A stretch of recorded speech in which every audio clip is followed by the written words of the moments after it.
Welcome to our trip to the west.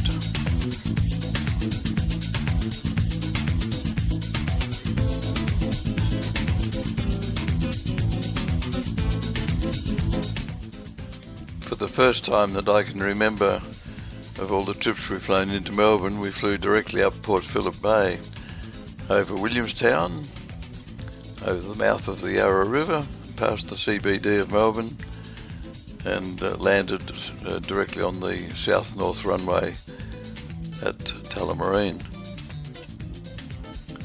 After an uneventful flight to Perth, we picked up our little hire car and navigated our way to our hotel in Hay Street in the CBD of Perth. Not particularly palatial, had a lovely view of about 10 metres of Pier Street out the window and a lovely view of our hotel from Pier Street. The next day we drove out to Scarborough, where it was blowing quite hard, and shortly after this video was taken, it rained like I don't know what. It was quite rough out at sea, and Kerryn was a little bit worried because the next day we were due to take the ferry out to Rottnest Island, and she wasn't that keen on going out in those sort of conditions. Driving further north up the coast, we stopped at Hillary's and had a look at the aquarium that they have there, and then on up to Two Rocks. You saw some dream ships at Hillary's. Here are some dreams going nowhere to happen. That's probably the reality of most people's boating dreams. Kerryn looks out to sea, concerned about tomorrow's trip to Rottnest. Then it was down to the Museum of Wrecks at Fremantle and the remains of the Batavia, which was wrecked in 1629. Next day was our trip to Rottnest.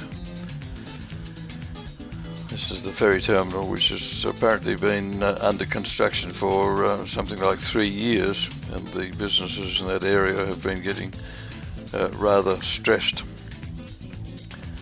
The beautiful Swan River, or part thereof, and one of the several ferries berthed in that area, not the one we travelled on. Out to Rotto, and after a look around the village, we hopped on a tour bus and did a trip of the island. Didn't take too many photographs, too busy enjoying the scenery and the atmosphere, but we did see these nesting ospreys. They were way out there. The zoom on the camera gave us a good view of them. Then it was out to West End. The island has quite a history. It was a jail mainly for Aboriginals in early days. There are gun emplacements there for various wars. There's a lighthouse that we had a look through.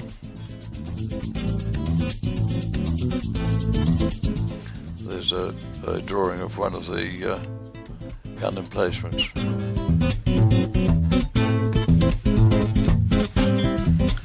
Next day we travelled south to Mandurah and took a ferry ride on the canals.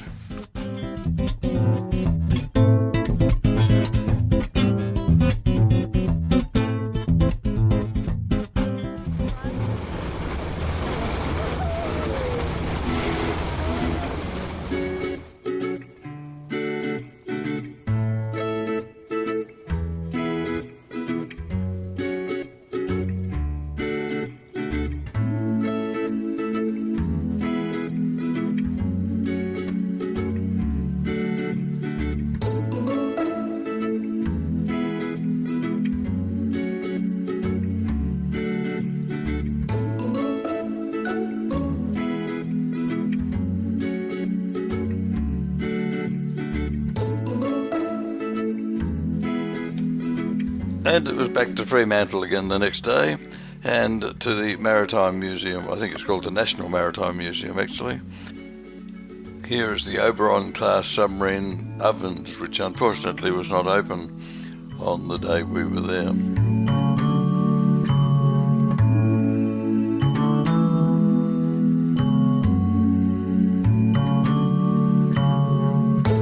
displays include the actual Australia 2, amongst others.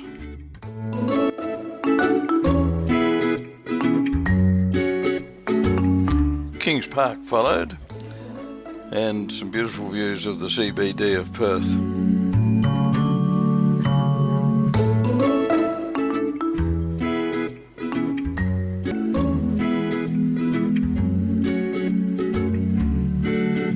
And the beautiful Swan River.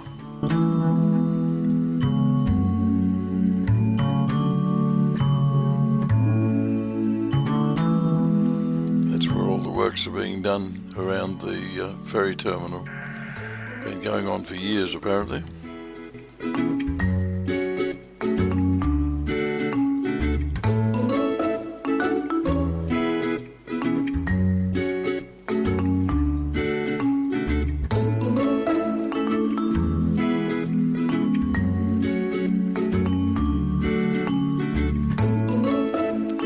The Narrows Bridge.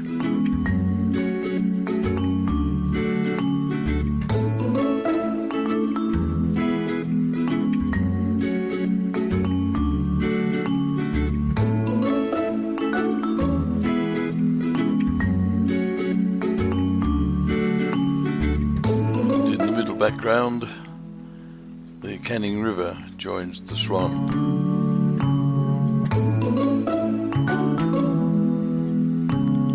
As we pan around towards Fremantle.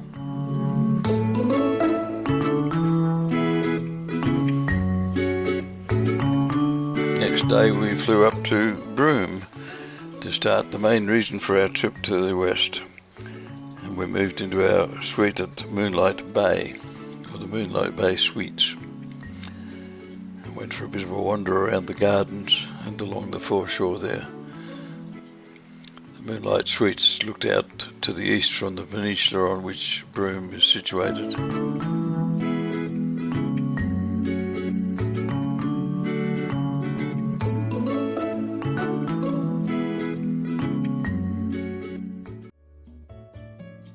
Next morning we went down and visited the market and saw the snakes amongst other things. And then after lunch we were shuttled down to the wharf and went aboard our beautiful cruise ship, the Caledonian Sky.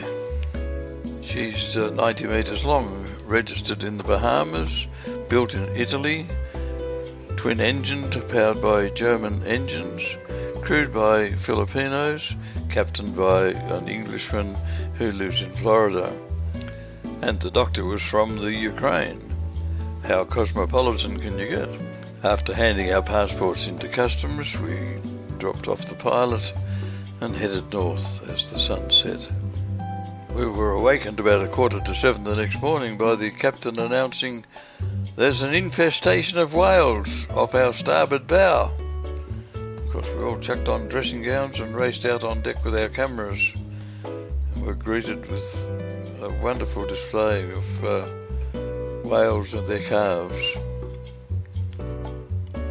The ship being quite small and easily manoeuvred, the captain just stopped it and turned it around as necessary to keep the whales in view, or moved closer or further away as was required, while shutters clacked left, right and centre.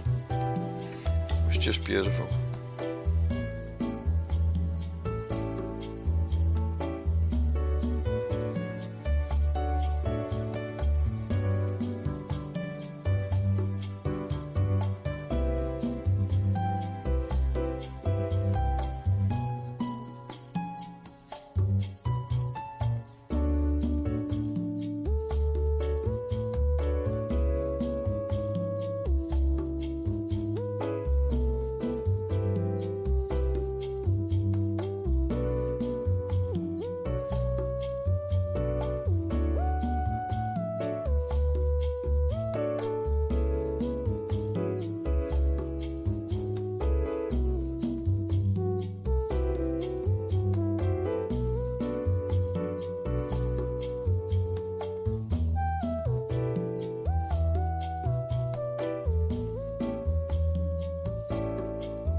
Later in the morning, while we were up on the bridge, the captain stopped the ship again for a mother and her calf.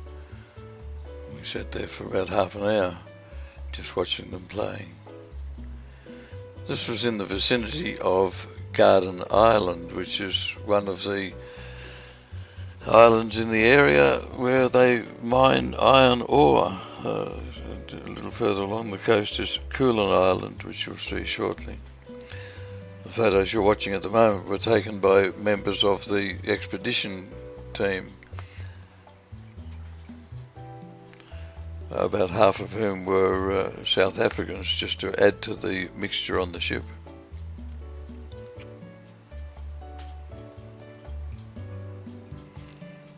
Here we are up on the bridge, looking out over the bow of the ship to Mum and her baby, as the skipper guides the ship from out on the bridge wing. And we glide past Garden Island. There are about 2,500 islands in this area of the Kimberley, not all of which are named. But Garden Island and Kerryn Island are the mining sites.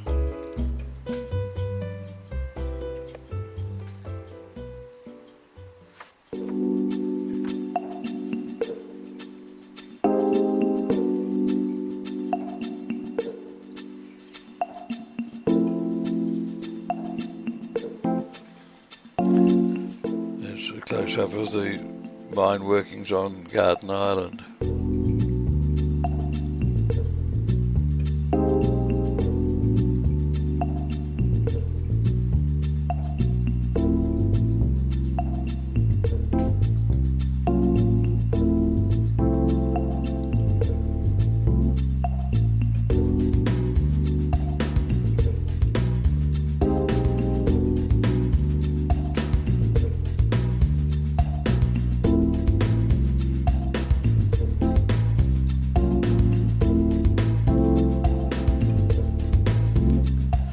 Kerryn Island.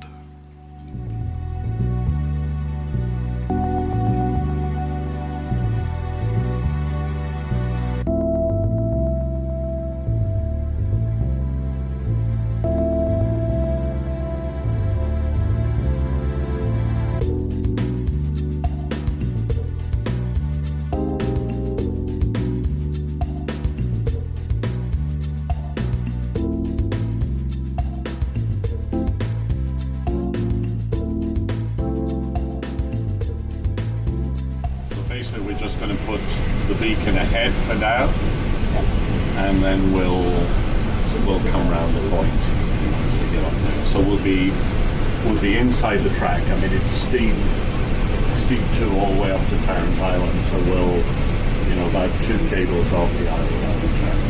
All right.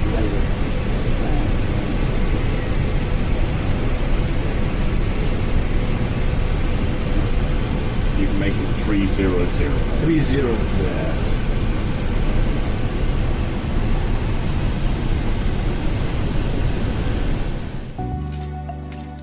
The ship had an open bridge policy, so we were able to go up there virtually at any time and have a good look around. So on this occasion they were actually conning the ship from the wheel while we threaded our way through a few islands, which was really great. We anchored in Talbot Bay, and here you can see what they call the marina, or a low deck at the aft end of the ship. We climbed into the Zodiacs and had a good look around the coastline outside the falls. The tides are up to 10 metres here, so in this area they race through a narrow gap in the rocks. We came back to the ship and loaded onto a much more powerful craft and actually travelled through the falls. The ones in the background there are only about 7 metres wide, and the current while we sat in it in the speedboat was doing something like 14 knots.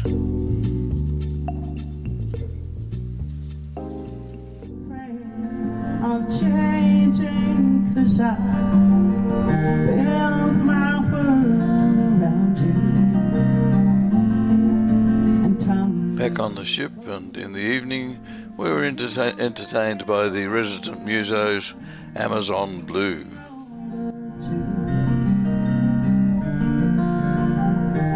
I'm getting older too, so take my love, take it down. During the course of the voyage, we developed quite a good friendship with Fran and Gus. If you see my reflection, you sure how it is. Well, a landslide brought me down. If you see my reflection, you sure how it is. Well, a landslide brought me down.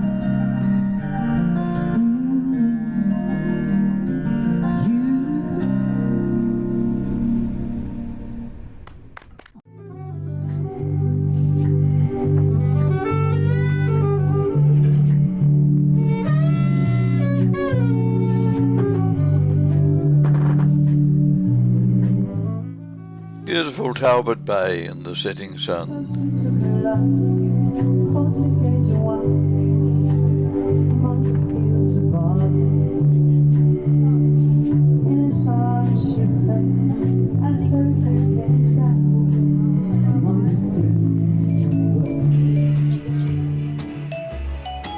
The Tassie Devils.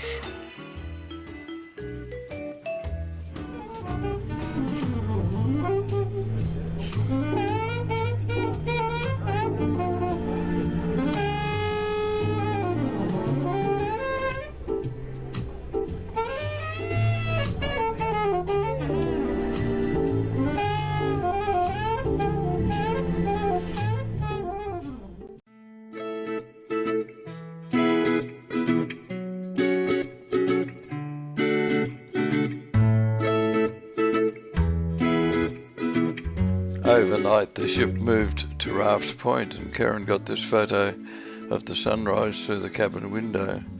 I went out on deck to get a clearer view of it, but by then a lot of the colour had gone out. But that is Cod Island is the common name for it. The Aboriginals believed it was a fish. There's a long story involved. Anyway, we climbed into the rafts and went ashore at Rafts Point.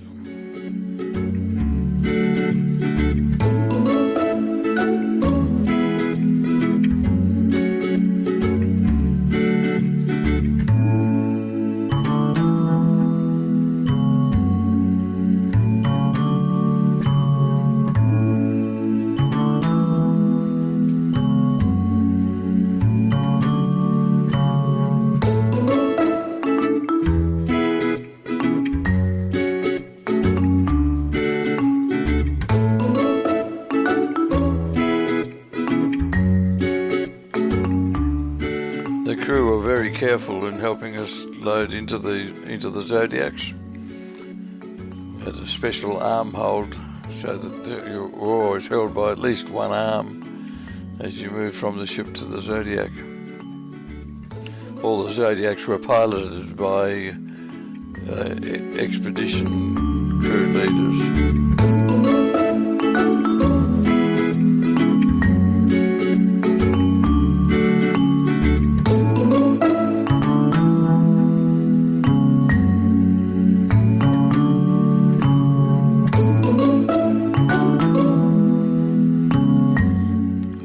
Landing on the beach.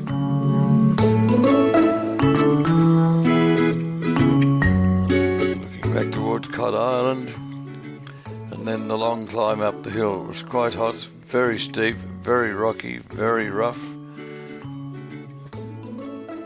but worth the climb to see these Aboriginal paintings.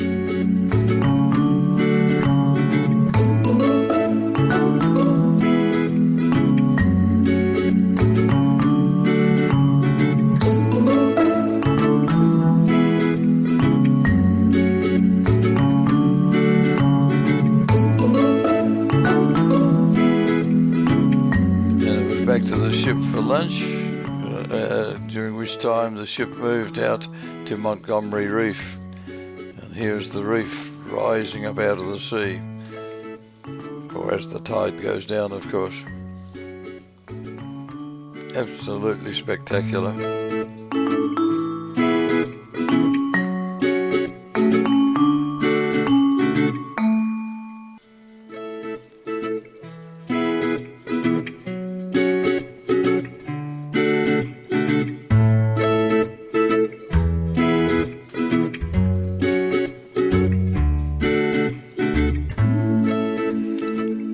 Currents are phenomenal with 10 meters of tide. It has to move very quickly to get from one place to another.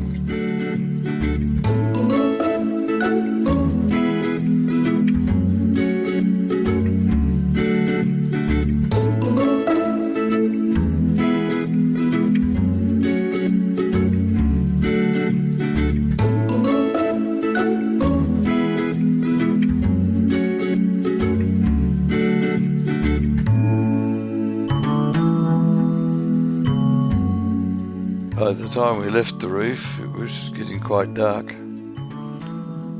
The Zodiacs were fitted with radar reflectors and lights, just in case it got pitch black dark before we got back to the ship.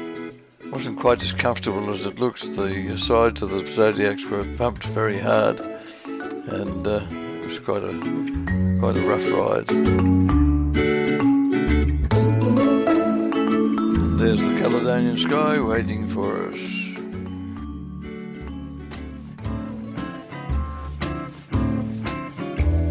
Morning for us at Big Island. That's B-I-G-G-E, Big Island.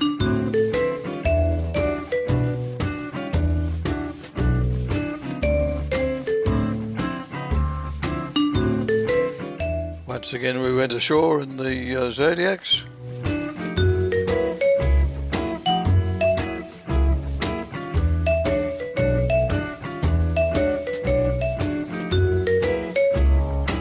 A little while for them to find a way into the beach, as the tide was a bit low and there were reefs and things all over the place, but by the time it came our turn to go in, the way was clear into the beach.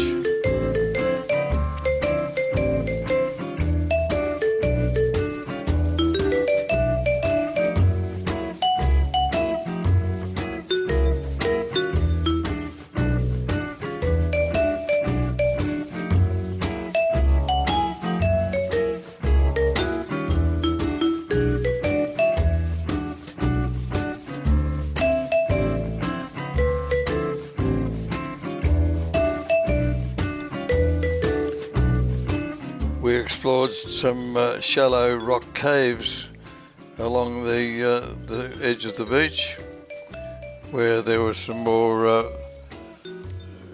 Aboriginal paintings from the Wandjina spirit or water people. The tracks left from a recent visit by a crocodile. In our team we didn't actually see a live croc, but that was quite near enough for us.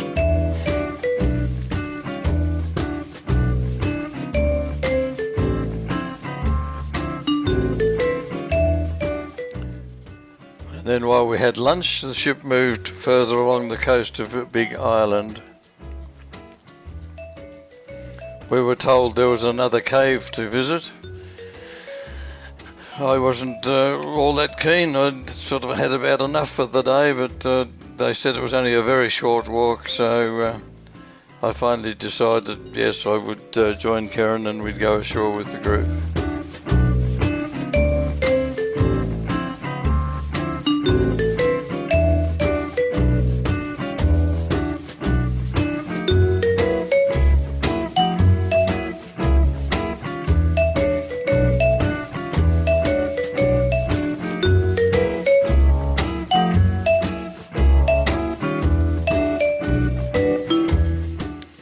Lunch on the Lido deck.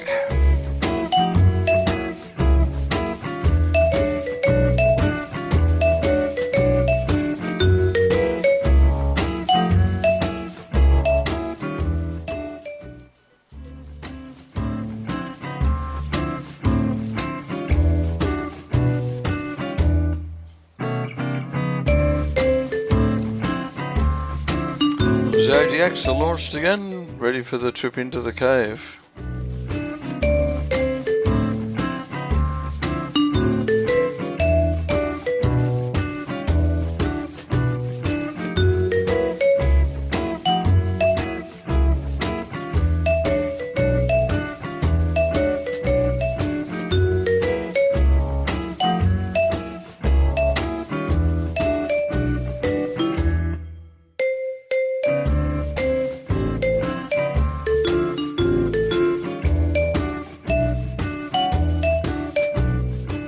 There were 10 Zodiacs on board, 4 were stacked on the stern of the ship, and the remaining 6 right up on the upper deck.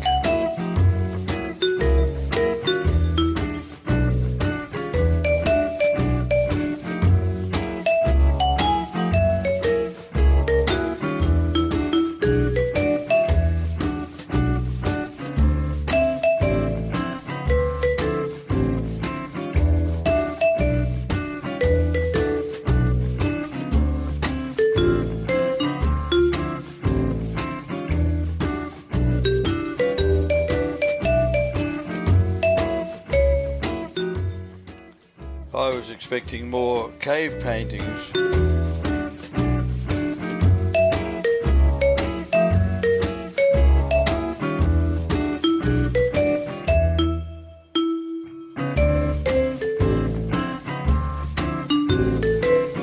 But in fact, it was party time.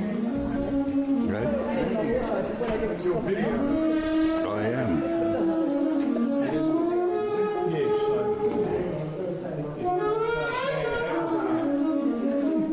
Number one boy, right?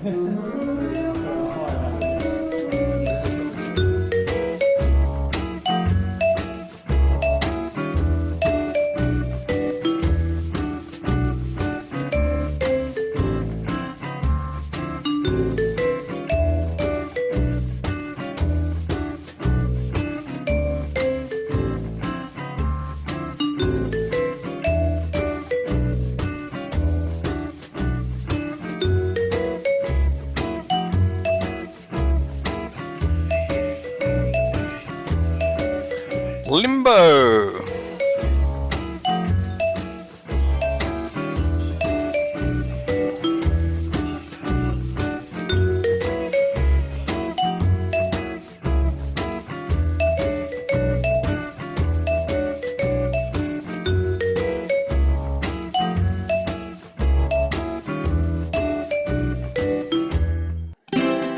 Back on the ship and the party continues.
Even the skipper joined in.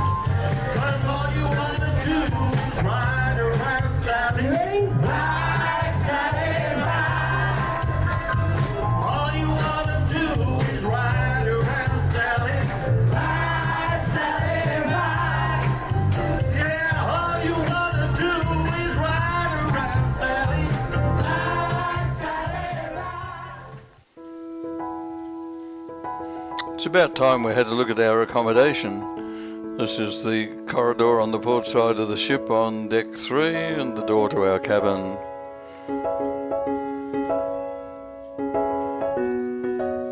Very nice, it was, very nice indeed. Like the very best of motel rooms.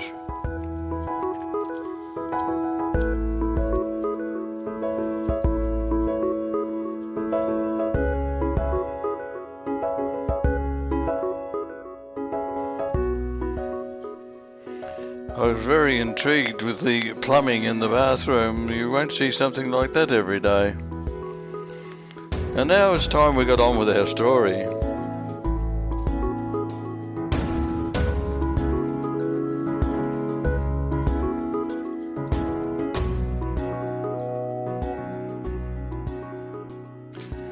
Day 5 of our cruise, day 10 of our trip altogether, saw us cruising along the coast towards the mouth of the King George River.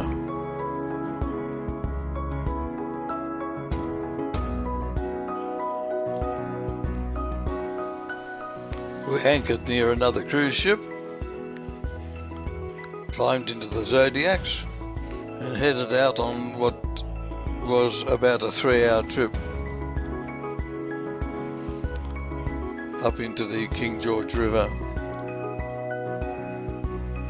Towering, crumbling cliffs from rocks that have been there for 30 billion years, I think it was, they said. Little patches of mangroves. In one of them we saw, or near one of them, we saw some dugongs, but unfortunately we're not able to photograph them.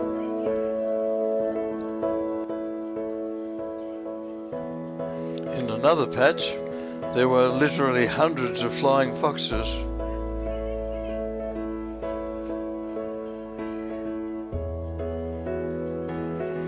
Some loud clapping stirred them up,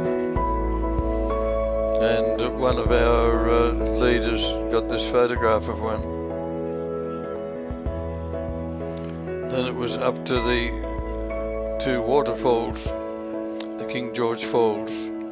It being the dry season, there was no water, but the black marking on the rocks is where the water normally runs.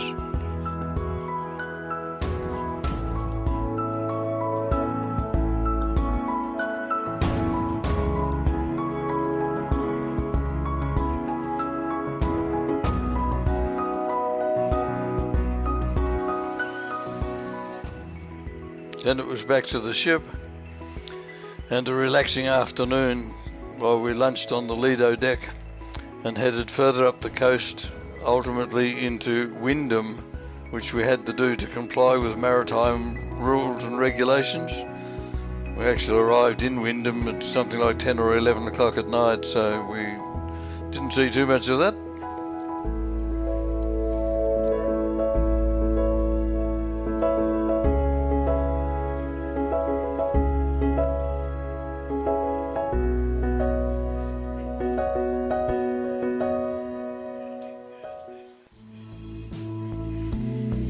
Next day we were out in the Timor Sea, and it could not have been much flatter than this.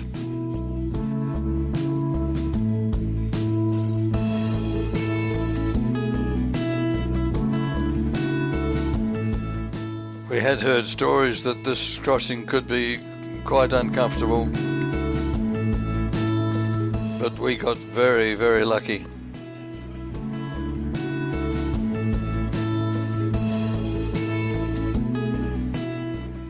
It was like this all day and the following night.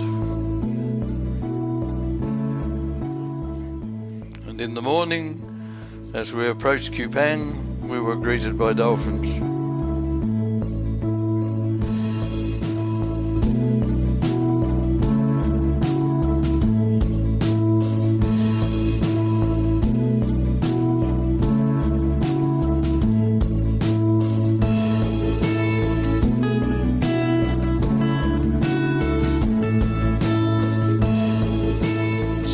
lot of air pollution as we approached the harbour.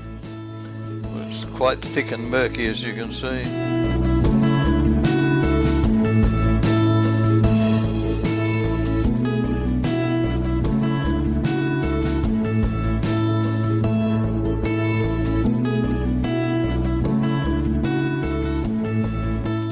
Little fishing boats dotted about the harbour.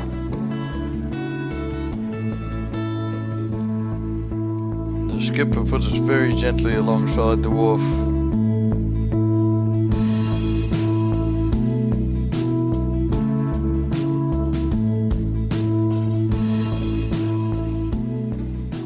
And after being checked by customs, we watched our baggage being loaded into a couple of trucks to go to the airport. Obviously, many hands make light work.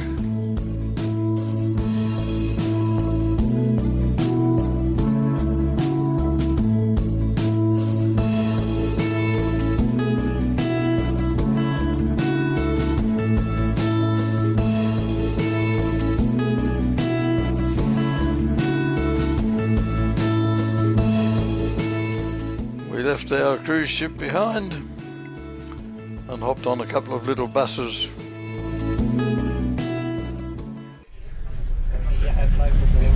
Look, that's why the pronunciation is different with native speaker. We like all native speaker here.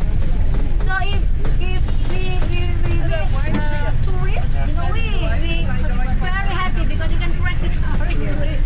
That's right. The more you use it, the better you get. Yes, you're right.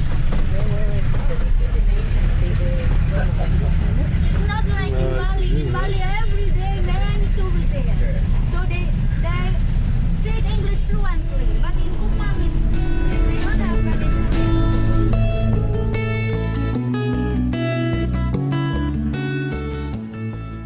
Constant beeping of horns. Only a narrow road, but it was being used as about a 4-lane highway. Hundreds of motorbikes, sometimes 2 and 3, and on one occasion 4 people on them.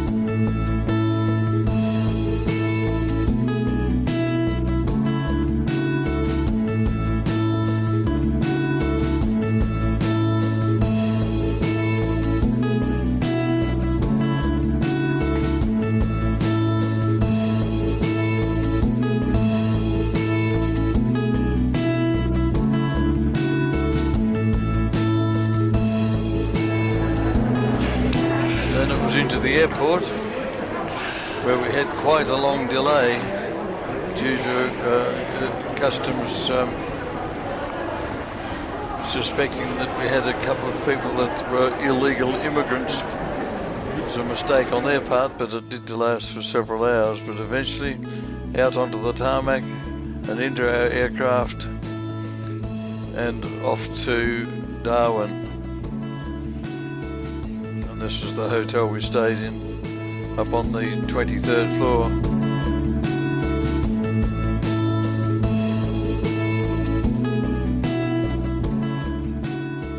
Looking out over the harbour. Next day onto the double-decker tourist bus. We're in Parap in Darwin. This road was the runway of the old Parap airfield, which was used back before and during the First World War and up until the Second World War. It's named now Ross Smith Avenue, as this is where the Smithy brothers landed after winning their air race from London in whenever the hell that was. It had the crappers bombed out of it by the Japs in World War II and was eventually closed down and replaced by the present Perth airport. My voice was croaky like that for most of the trip. This is East Point at the Army Museum.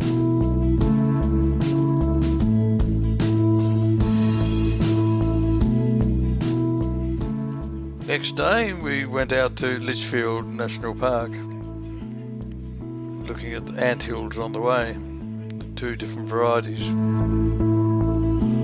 We're on the lookout at the Tolma Falls in the Litchfield National Park.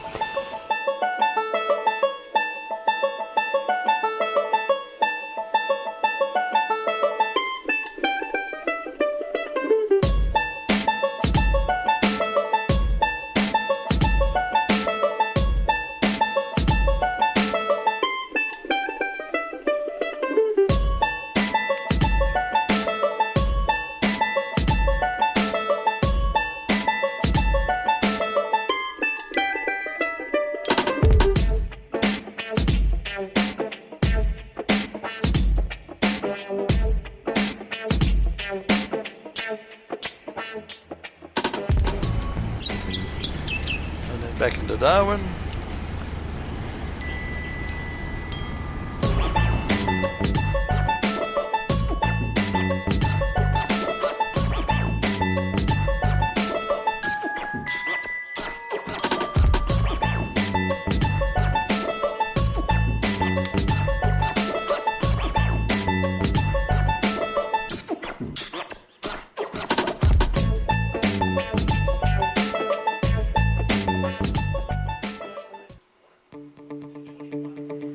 And then out to the Aircraft Museum. And their pride and joy, the B-52.